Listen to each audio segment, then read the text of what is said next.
जय हिंद दोस्तों। आप सभी लोगों का स्वागत है। और आज हम लोग संपादकीय में देखने जा रहे हैं GS3 से रिलेटेड एक इम्पॉर्टेंट टॉपिक।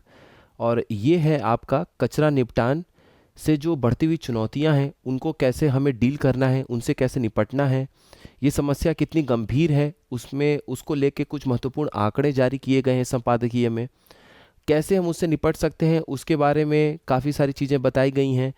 कुछ पॉइंट्स बाहर से भी लिए गए हैं जो हर बार हम लोगों को एक देखने को मिलता है, ताकि जो टॉपिक जो पॉइंट आपके इसमें कवर नहीं हो पाते हैं या जो आंकड़े इसमें नहीं दिए होते हैं संपादकीय में, उसे भी हम लोग शामिल कर लेते हैं ताकि हम अपने आंसर को, अपने टॉपिक को कंप्लीट कर पाएँ, एक कंप्लीट अंडरस्टैंडिंग दे पाएँ। तो ये है आपका संपादकीय कचरा निपटान की बढ़ती चुनौतियाँ। और चलिए शुरू करते हैं अपने एनालिसिस की। देखिए, ये जो आपका GS3 में एक टॉपिक है जिसको इंग्लिश में हम बोलते हैं इन्वायरमेंटल पॉल्यूशन और डिग्रेडेशन, हिंदी में इसे हम बोलते हैं पर्यावरणीय प्रदूषण एवं क्षरण। तो ये जो क्षरण है, डिग्रेडेशन है और इन्वायरमेंटल पॉल्यूशन है, ये बहुत इंपॉर्टेंट टॉपिक है। हर साल आप देखेंगे, चाहे यूपीएससी आप दे रहे हो, चाहे यूपीपीसीएस दे रहे हो, एक प्रश्न आपको जरूर देखने को मिलता है। और कभी कभी दो दो प्रश्न में भी आप इसकी मदद ले सकते हैं, या फिर आप उत्तर लिखने में आपको काफ़ी मदद मिलता है। प्रीलिम्स में भी जो फैक्ट हैं, जो कॉन्सेप्ट है, उस पर क्वेश्चन पूछा जाता है। हालांकि मेंस के लिए ज़्यादा इंपॉर्टेंट टॉपिक है और निबंध की दृष्टि से भी आपके लिए इम्पॉर्टेंट है।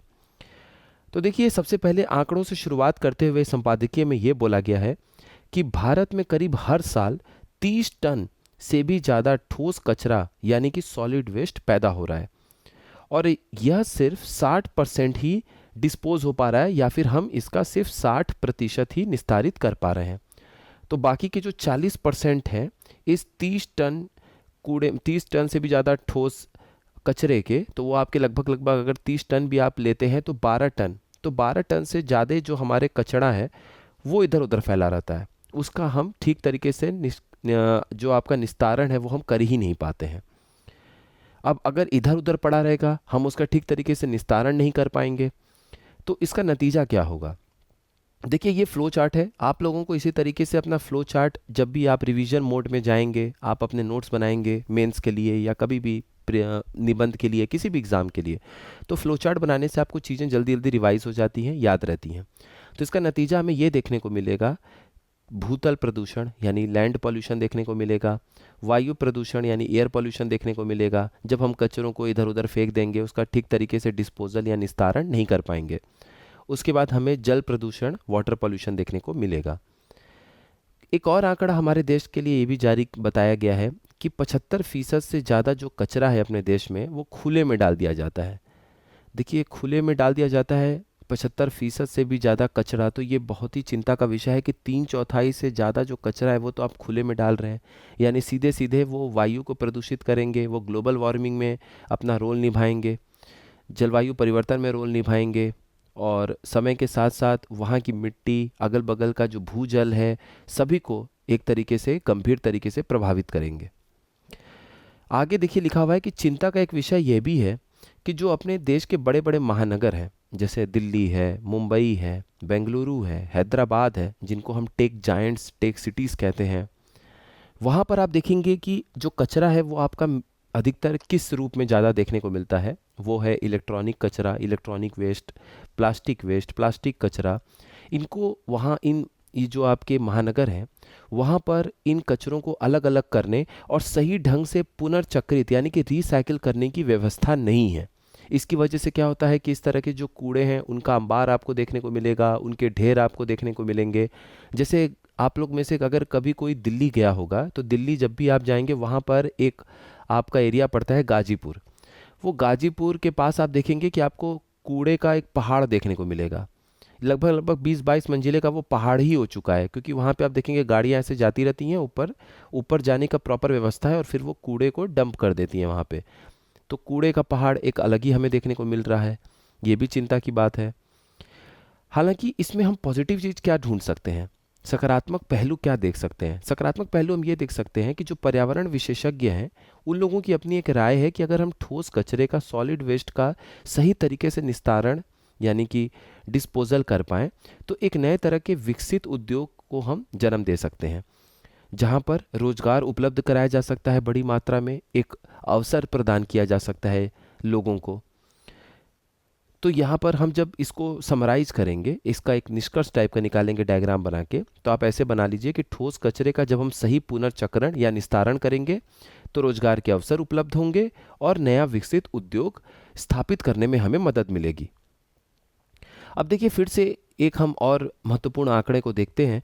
इस आंकड़े के हिसाब से एक अनुमान है कि वर्ष 2047 तक भारत एक वर्ष में 26 करोड़ टन कचरे का उत्पादन करेगा। 26 करोड़ टन कचरे का उत्पादन करेगा भारत वर्ष 2047 तक, जिसका निपटान करने के लिए करीब 14,000 वर्ग मीटर भराव क्षेत्र की, जो लैंडफिल एरिया होता है, जो अभी हमने ऊपर जैसा डिस्कस किया गाजीपुर एरिया है दिल्ली में, आप ले जाके कूड़े को एक जगह पे ज़मीन में भरते चले जा रहे हैं। तो पहले तो गड्ढा भरता है, जब गड्ढा भर जाता है दूसरी ज़मीन नहीं मिलती है, हम उसी के ऊपर कचरा भरते चले जाते हैं, तो वो पहाड़ का रूप धीरे धीरे लेने लगता है। तो ये जो निपटान करने के लिए करीब हमें 14,000 वर्ग मीटर 14,000 स्क्वायर मीटर की ज़रूरत पड़ेगी भराव क्षेत्र की। ये क्षेत्र आपका हैदराबाद, मुंबई और चेन्नई को मिलाकर जो संयुक्त क्षेत्र बनेगा उसके बराबर हो जाएगा। यानी इतने बड़े स्तर पे आपको भराव क्षेत्र की ज़रूरत पड़ेगी कचड़े के लिए, जो कि 3 अपने देश के बड़े महानगरों के संयुक्त क्षेत्र के बराबर होगा। तो ये एक बहुत चिंता का विषय है और इस आंकड़े को आप हर जगह लिखिएगा। पूरा का पूरा अटेंशन आपके मैटर पे सीधा सीधा एग्जामिनर का जाएगा, या कभी भी आप ये बात रखेंगे तो एक अटेंशन खींचने वाला ये आंकड़ा है। वर्तमान में अगर आप देखेंगे कि क्या व्यवस्था है अपने शहरों में अपशिष्ट प्रबंधन यानी कि वेस्ट मैनेजमेंट का, तो एक छोटा सा डायग्राम है, उसके माध्यम से हम समझते हैं। देखिए ये मान लीजिए नगर निगम है, तो नगर निगम क्या करते हैं कि अपशिष्ट प्रबंधन यानी वेस्ट मैनेजमेंट के लिए जो कचड़े हैं वो आपके निजी ठेकेदारों को दे दिए जाते हैं। अब निजी ठेकेदारों को दे दिए जाते हैं और नगर निगम उनसे बोलते हैं कि जितना ज़्यादा से ज़्यादा कचड़ा आप गाड़ियों में ले आएंगे उतना ज़्यादा हम आपको पैसे दे देंगे, शुल्क दे देंगे उसके लिए। तो इस तरीके से आप ज़्यादा से ज़्यादा कचरा लाने के लिए प्रोत्साहित कर रहे हैं। नगर निगम की तरफ से ज़्यादा से ज़्यादा कचरा लाने का प्रोत्साहन ना दिया जा रहा है। किसको? जो निजी ठेकेदार है, जिनको ठेके पे कूड़ा लाने के लिए बोला जा रहा है। अब देखिए ये गाड़ियां हैं, गाड़ियों में जितना भर भर के आप कूड़े ले आ रहे हैं उस हिसाब से आपको शुल्क दे दिया जा रहा है, क्योंकि गाड़ियों में कूड़े भर भर के लाने का मतलब हो गया कि एक तरीके से आप घरों से उतना ज़्यादा जो भी एरिया से मोहल्ले से कचरा निकल रहा है आप उसको अपने गाड़ियों में भर के ले आ रहे हैं। तो जितनी गाड़ियाँ आ रही हैं उसको देख लिया जा रहा है, उस हिसाब से आपको शुल्क पैसा दे दिया जा रहा है। ये एक तरीके से कचरा को घरों से दूर रखने के लिए, एरिया से, उस मोहल्ले से दूर रखने के लिए आपको एक तरीके से प्रोत्साहित किया जा रहा है। अब बात यहाँ पर यह है कि ज़्यादा से ज़्यादा कचरा लाने के लिए तो आपको पैसे दिए जा रहे हैं, लेकिन चिंता का विषय ये है कि आप ये ध्यान दे रहे हैं कि वो कचरा लाने के बाद आप उसका क्या कर रहे हैं। आपको तो ज़मीन की ज़रूरत पड़ेगी ना उन कचरों को डालने के लिए। अब भूमि की उपलब्धता कम होती जा रही है, कहाँ से आप भूमि लेके आएंगे शहरों में। वैसे ही आपके जो पहले से तालाब थे या कहीं भी आपको छोटे छोटे जलाशय, रिजर्वायर देखने को मिल रहे थे, उनको पाट के तो बहुत जगह पे आप देखेंगे आज के टाइम पे बड़ी बड़ी बिल्डिंग खड़ी हो जा रही हैं। तो वैसे ही ज़मीन की भारी कमी है शहरों के अंदर। आप कहाँ से वो ज़मीन, आपके पास भूमि की उपलब्धता कहाँ से होगी उन कचरों को भरने के लिए। ये भी एक चिंता का विषय है जिसे नगर निगम को बड़ी मुश्किल से डील करना पड़ता है। अब ठोस कचरे के उचित निपटान न होने के कारण जो समस्याएं उत्पन्न होती हैं, उन समस्याओं को एक बार हम देख लेते हैं। देखिए सबसे पहला समस्या तो ये होगा कि पर्यावरण आपका प्रदूषित होगा। दूसरा, जो वेक्टर जनित बीमारियां हैं उनका प्रकोप बढ़ेगा। वेक्टर जनित मतलब क्या हो गया कि जैसे सिंपल समझ लीजिए कि एक मच्छर है, मच्छर वेक्टर है, वाहक है। क्यों? क्योंकि ये वाहक होता है अलग अलग वायरस का। जैसे एडिस एजिप्टी मॉस्किटो है तो वो आपका डेंगू वायरस लेके चल रहा है, चिकनगुनिया का वायरस लेके चल रहा है, मलेरिया प्लाज्मोडियम है इसको लेके वो चल रहे हैं। तो ये सब चीज़ों को लेके वो वाहक बन के चल रहे हैं, हमारे शरीर में उसको वायरस को डाल दे रहे हैं। और एक तरीके से ये जैसे आपका एक वाहक होता है मैसेज पहुंचाने वाला, आपके चिट्ठियों को पहुंचाने वाले संदेश वाहक होते हैं। आपने चिट्ठी दी, आपने आज के टाइम पे कुछ भी मेल भेजा, कुछ भी चीज़ें भेजना है आपको, ठीक है, और वो आपका वहाँ पे अपने पते पे पहुँचा देते। स्पीड पोस्ट जैसे आपने कर दिया, तो जो आपको भेजना है वो यहाँ से आपने भेजा, एक वाहक वहाँ पे पहुँचाया और उस एड्रेस पे चीज़ें पहुँच गई। वही काम इन वेक्टर्स, इन वाहकों का भी है। वायरस को दूर दूर से जगह से ले आके आपके शरीर में डाल रहे हैं, तो एक तरीके से ये वाहक हो गए, वेक्टर हो गए, तो ये रोग भी बढ़ेगा। जब कूड़े का ढेर बढ़ेगा तो आप देखते हैं कि जहाँ कूड़ा ज़्यादा होता है, आप ध्यान दीजिएगा, बारिश के बाद मच्छरों की संख्या वहाँ सबसे अधिक बढ़ती है। वेक्टर जनित बीमारियों का भी प्रकोप बढ़ जाएगा। हानिकारक जो ग्रीन हाउस गैस हैं उनका भी उत्सर्जन होगा। कैसे? क्योंकि जब ये कचड़े सड़ेंगे, कुछ दिन पहले हम लोगों ने एक टॉपिक देखा था कि जो नालियाँ हैं उसमें जब कूड़े भर जाते हैं या नालियों का ठीक तरीके से मैनेजमेंट नहीं होता है, तो उसमें से आप देखेंगे कि जो भी ऑर्गेनिक वेस्ट होता है, ऑर्गेनिक अपशिष्ट होते हैं, उसमें से आपका मीथेन रिलीज होता रहता है। जब मीथेन गैस का उत्सर्जन होगा तो मीथेन गैस आपको पता है कि ग्रीन हाउस गैस है। ग्रीन हाउस गैस होगा तो फिर से कार्बन डाइऑक्साइड की मात्रा बढ़ेगी। जब कार्बन डाइऑक्साइड की मात्रा बढ़ेगी आपका एटमॉस्फेयर में, तो उसका नतीजा हमें फिर से जलवायु परिवर्तन, क्लाइमेट चेंज देखने को मिलेगा और मौसम की मार और सूखे की मार, बाढ़ की मार, ये सब हमें सहना पड़ेगा। उसके बाद भूजल, आपका भूजल का प्रदूषण हो रहा है, अंडरग्राउंड वाटर पोल्यूशन आपको देखने को मिल रहा है। इन समस्याओं का सबसे अच्छा समाधान आपको कहाँ देखने को मिलेगा? ये जो भी सॉलिड वेस्ट है, ठोस अपशिष्ट हैं, इनका हमें पुनर्चक्रण करना पड़ेगा। तो हर एक प्रॉब्लम का सॉल्यूशन घूम फिर कर रिसाइकलिंग पर ही आएगा। अब रिसाइकलिंग के लिए हमें पैसे की भी ज़रूरत है, हमें आर्थिक मदद की भी ज़रूरत है और हमें टेक्नोलॉजी की भी मदद है। तो हमेशा टेक्नोलॉजी और आर्थिक मदद, पैसा, ये हमेशा आपको दिमाग में पॉइंट रखना है किसी भी आंसर को लिखने में। इन दोनों का सबसे बड़ा रोल होता है काफ़ी सारे चीज़ों में। उसके बाद हम देखते हैं इसके अलावा हम रिसाइकलिंग के अलावा और कौन कौन से अन्य उपाय सोच सकते हैं। देखिए, अब लोगों को जागरूक करने के लिए काफ़ी सारे गाने चलाते हुए कूड़े के गाड़ियाँ आती हैं घरों में, आप देखते हैं। तो उसमें हमेशा अक्सर आप गाना सुनेंगे ना कि गीला कुछ कचड़ा, सूखा कचड़ा अलग अलग ही डालना, इस तरीके से गाना आता है। तो क्या होता है, उससे हम ये जनमानस के बीच में जागरूकता फैलाना चाहते हैं, लोगों के बीच में जागरूकता फैलाना चाहते हैं कि कचरे को आप अपने घर में ही 2 अलग अलग डस्टबिन बना के सूखा कचड़ा और गीला कचड़ा दोनों अलग अलग डालिए, जिससे जब लेने के लिए कचड़ा घर पे आपके पास नगर निगम के कर्मचारी, चाहे वो सरकार की तरफ से आए हो चाहे वो निजी ठेकेदार आए हो, जो भी आए आपसे कचड़ा लेने के लिए, वो शुरुआत से ही कचड़े को अलग अलग डाल दें। ये बाद में ना हो कि सारे कचड़े पहले शहर के एक जगह इकट्ठे हो गए, फिर आप उसमें से छांट रहे हैं, फिर बड़ा मुश्किल हो जाता है और फिर आपकी सारी ये जो कदम उठाने के लिए जो आपने प्लान बनाया था वो प्लान फेल हो जाता है। तो कचड़े को सूखा और गीला कचड़े के रूप में अलग अलग कर दिया जाए, घर घर जाकर कूड़ा इकट्ठा किया जाए और कूड़े की छटाई के बाद इसे प्रसंस्करण यानी कि प्रोसेसिंग के लिए भेजना ठोस अपशिष्ट प्रबंधन के कुछ प्रमुख घटक हैं। तो ये जो आपका सॉलिड वेस्ट मैनेजमेंट के कुछ इंपॉर्टेंट कंपोनेंट्स हैं, उसका आपका ये इंपॉर्टेंट कंपोनेंट है कि कूड़े को अलग अलग छांट दिया, घर घर जाके कूड़ा इकट्ठा कर लिया, कूड़ा छँटने के बाद इसका प्रसंस्करण यानी कि इसकी प्रोसेसिंग करनी बहुत ज़रूरी है, जिससे आप उसका फिर जो इम्पोर्टेंट उसमें से मटेरियल है वो अलग निकाल लीजिए, जो चीज़ें उसको दोबारा यूज़ किए जा सकती हैं उसको दोबारा यूज कर लीजिए, जो नहीं किए जा सकते हैं उसको अलग जगह पे डंप कर दीजिए, कहीं भर दीजिए, ये आप चीज़ें कर सकते हैं। अब कुछ अन्य उदाहरण पेश किए जा सकते हैं ठोस अपशिष्ट प्रबंधन के लिए, सॉलिड वेस्ट मैनेजमेंट के लिए आप कुछ और उदाहरण पेश कर सकते हैं। इसमें आप कुछ अंतर्राष्ट्रीय उदाहरण लिख सकते हैं, जैसे स्वीडन और अमेरिका में जो भराव क्षेत्र है, अगर उसमें दोबारा कोई गाड़ी जाती है ना भराव क्षेत्र में कचड़ा फेंकने के लिए, तो जो प्रवेश शुल्क है, एंट्री फ़ी है, वो बहुत ज़्यादा वसूला जाता है, कई $100,000 में वसूला जाता है, जिससे कि जो पहले से भरे हुए आपके ज़मीन भरे हुए हैं, भराव क्षेत्र हैं जिसको लैंडफिल एरिया बोलते हैं, वहाँ पर हम कचड़ा दोबारा से डालने के लिए हतोत्साहित करेंगे, क्योंकि इतना फीस देना पड़ जाएगा। तो बहुत सारी गाड़ियाँ, बहुत सारे कचड़े जो वहाँ आ रहे होंगे वो मना कर देंगे कि हम नहीं आएंगे इस एरिया में।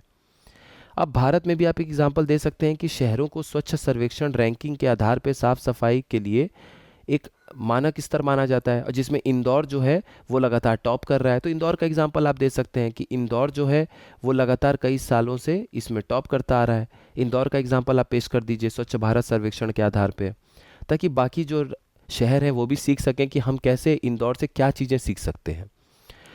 अब हम फिर से इसको एक बार डायग्राम के रूप में देख लेते हैं। अपशिष्ट प्रदूषण के कुछ प्रमुख कारण क्या क्या हैं?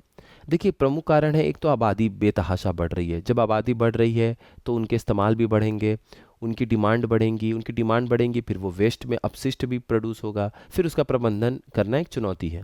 उसके बाद टेक्नोलॉजी बढ़ रही है, प्रौद्योगिकी बढ़ रही है, अब सभी घरों में मोबाइल आ रहे हैं, धीरे धीरे करके लैपटॉप भी काफ़ी घरों में यूज़ हो रहे हैं, टीवी ख़राब हो रही है, तो इनसे इलेक्ट्रॉनिक वेस्ट उत्पन्न हो रहा है, जब इलेक्ट्रॉनिक वेस्ट उत्पन्न हो रहा है, तो हमें भी नए नए तरीके से तकनीकी का उपयोग करके हमें उसका पुनर्चक्रण रिसाइकलिंग करना पड़ेगा। ये भी अपने आप में एक चुनौती है और शहरीकरण भी एक इसका कारण है।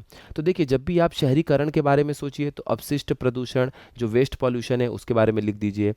जब आप बढ़ती आबादी के बारे में पढ़िए, लिखिए किसी टॉपिक पे, तो फिर से आप उसका अपशिष्ट प्रदूषण से जोड़ दीजिए कि ये भी इसका एक निगेटिव पहलू है। तो आप एक ही आंसर से कई सारे पॉइंट बना के अलग अलग तरीके से लिख सकते हैं। अब हमें उपाय के बारे में बात करना चाहिए। एक उपाय में, अब केंद्र सरकार की 2016 में एक रूल आया था जिसको हम सॉलिड वेस्ट मैनेजमेंट रूल बोलते हैं, यानी कि ठोस अपशिष्ट प्रबंधन नियमावली। इसमें क्या कहा गया था? इसमें तो देखिए, आप अलग से भी पॉइंट और लिख सकते हैं जो भी आपको ठीक लगे। हालांकि आप यहाँ पर ये पॉइंट लिख सकते हैं कि इसके तहत कहा गया था कि जो भी भराव क्षेत्र है, लैंडफिल एरिया है, वहाँ से कचरा समाप्त करने के लिए कचरे के पुनः उपयोग के योग्य बनाने के प्रयास किए जाएंगे, कि उस कचरे का हम फिर से यूज़ कर सकें, उसका पुनः उपयोग कर सकें, इस लायक हम उस कचरे को बनाने की कोशिश करेंगे। अब देखिए, ये जो लाइन है, ये आपको अपने हर आंसर में लगभग लिखना है जब भी इस टॉपिक से आपसे पूछा जाएगा। ये है कि नवनिर्मित, जो आपका बिल्कुल लेटेस्ट नवनिर्मित जो अपशिष्ट प्रबंधन प्रणाली है, इसका लक्ष्य होना चाहिए कि कचरा मुक्त भराव क्षेत्र हो। ठीक है, तो नवनिर्मित अपशिष्ट प्रबंधन प्रणाली का लक्ष्य कचरा मुक्त भराव क्षेत्र सुनिश्चित करना होना चाहिए। तो कभी भी, तो कहीं भी मान लीजिए आप एक नया बिल्कुल सॉलिड वेस्ट, मतलब वेस्ट मैनेजमेंट सिस्टम तैयार कर रहे हैं, कहीं मशीन प्लांट स्थापित कर रहे हैं, तो उसका लक्ष्य क्या होना चाहिए कि अब हम यहाँ पे प्लांट स्थापित कर रहे हैं, तो हमें उस प्लांट के पीछे या अगल बगल फिर से कहीं कचड़े का ढेर नहीं नज़र आना चाहिए, क्योंकि फिर आपका फिर वो मैनेजमेंट ही बेकार हो जाएगा। फिर मशीन लगाने का फ़ायदा है क्या कि फिर से खुले में जाके किसी ज़मीन में आपको फिर से कूड़े को फेंकना पड़ रहा है। ठीक है, अगर आपको डालना भी है तो उसका खाद रूप ऐसा बनाइए कि वो फिर आप कहीं पे ज़मीन में किसी पौधे के लिए उसका इस्तेमाल कर सकें। कचरे के पुनर्चक्रण के मामले में देखिए, ये फिर से एक अच्छा इंपॉर्टेंट आंकड़ा है, इसको आप ज़रूर लिख सकते हैं कहीं भी, कि कचरे का जो पुनर्चक्रण है, रिसाइकलिंग है जो वेस्ट का, उसके मामले में जर्मनी सबसे बेहतर काम कर रहा है, जो अपने लगभग 56% कचरे का पुनर्चक्रण कर देता है। तो जर्मनी अपने 56% तक का जो वेस्ट है उसको वो रिसाइकिल करके दोबारा इस्तेमाल के लिए, प्रयोग के लिए ले आ दे रहा है। या हाँ, ठीक है। अब देखिए, यहाँ पर एक नोट है, जो मैंने आप लोगों से ऊपर एक बात कही थी कि इस क्षेत्र को एक उद्योग के रूप में अगर आपको विकसित करना है, सॉलिड वेस्ट, ये जो भी आप अपशिष्ट जो भी आपका वेस्ट मैनेजमेंट है, इसको अगर आप चाहते हैं कि हम फिर से एक उद्योग के रूप में स्थापित कर पाएँ, तो उसको विकसित करने के लिए उद्योग के रूप में आपको बेहतर तकनीकी, बेटर टेक्नोलॉजी और इकोनॉमिक एड, आर्थिक मदद की ज़रूरत पड़ेगी।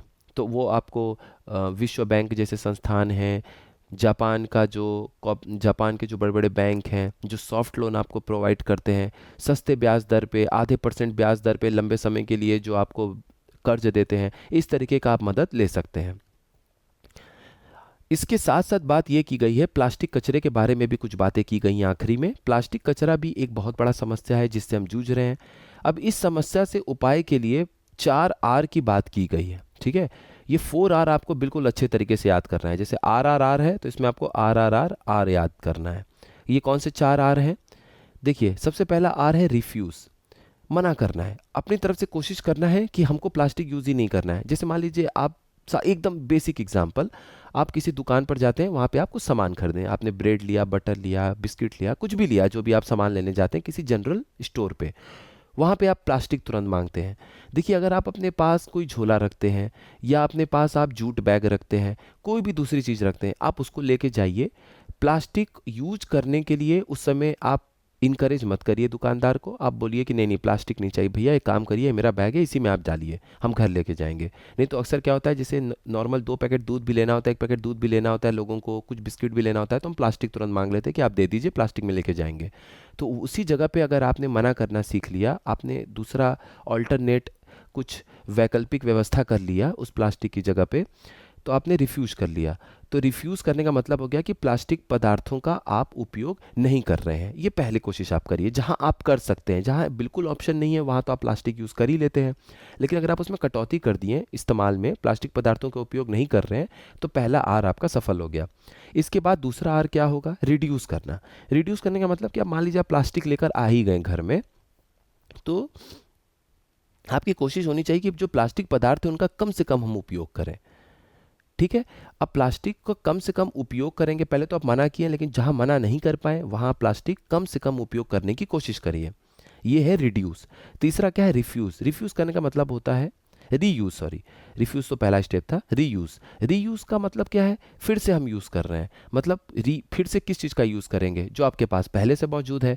अब पहले से आपके पास कोई प्लास्टिक पदार्थ मौजूद है तो नया मत यूज करिए। कई लोगों के पास क्या होता है, बटोरते चले जाते हैं। मतलब आप, शायद आपके पास साथ भी ऐसा हुआ होगा, कभी कभी आप देखेंगे अरे यहाँ पे 30-30, 40-40 प्लास्टिक पॉलीथीन आपके पास पड़े हुए हैं। एक बड़ा सा प्लास्टिक बैग होता है जिसमें छोटे छोटे कई सारे प्लास्टिक बैग होते हैं, पॉलीथीन होते हैं भरे हुए।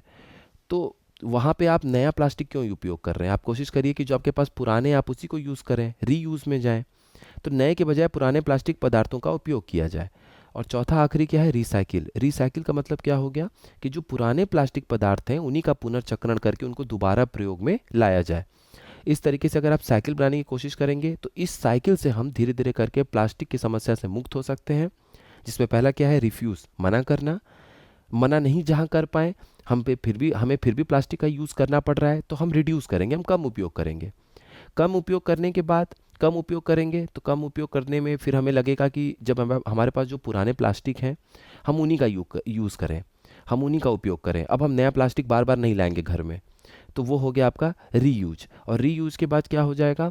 अब पुनर्चक्रण की व्यवस्था करनी पड़ेगी। ये आपके स्तर पे कम होगा, सरकार के स्तर पे ज़्यादा कोशिश करना पड़ेगा। तो ये आपका क्या हो जाएगा? पुनर्चक्रण यानी कि रिसाइकलिंग। तो reuse, refuse, reduce, reuse, recycle. फिर से इस साइकिल को चलाइए, फिर से इस साइकिल को चलाइए। साइकिल जितना ज़्यादा चलेगा समय के साथ साथ प्लास्टिक उपयोग कम होता चला जाएगा। और जितना सोसाइटी में प्लास्टिक कम यूज़ होगा उतना प्लास्टिक कम मैन्युफैक्चर होगा। वैकल्पिक व्यवस्था भी बनानी चाहिए सरकार को अपनी तरफ से, ताकि प्लास्टिक के बजाय हम जो भी बैग यूज़ कर रहे हो वो हमें सस्ते में पड़ जाए। और इस तरीके से प्लास्टिक की समस्या से धीरे धीरे मुक्त हो पाएंगे। प्लास्टिक के ऊपर हम फिर कभी अच्छे से डिटेल में बात करेंगे हम लोग, कि उससे समुद्र में जीव जंतु को कितना नुकसान हो रहा है, क्योंकि फाइनली वहीं तक सारे प्लास्टिक धीरे धीरे पहुंच रहे हैं। फिर माइक्रो प्लास्टिक का आपने अलग न्यूज़ सुना होगा, वो एक अलग विषय है। ठीक है, तो अपना आज का हमारा ये संपादकीय एनालिसिस पूरा कंप्लीट होता है। मिलते हैं नेक्स्ट इन्फॉर्मेटिव वीडियो में फिर से। आप सभी लोगों का बहुत बहुत धन्यवाद।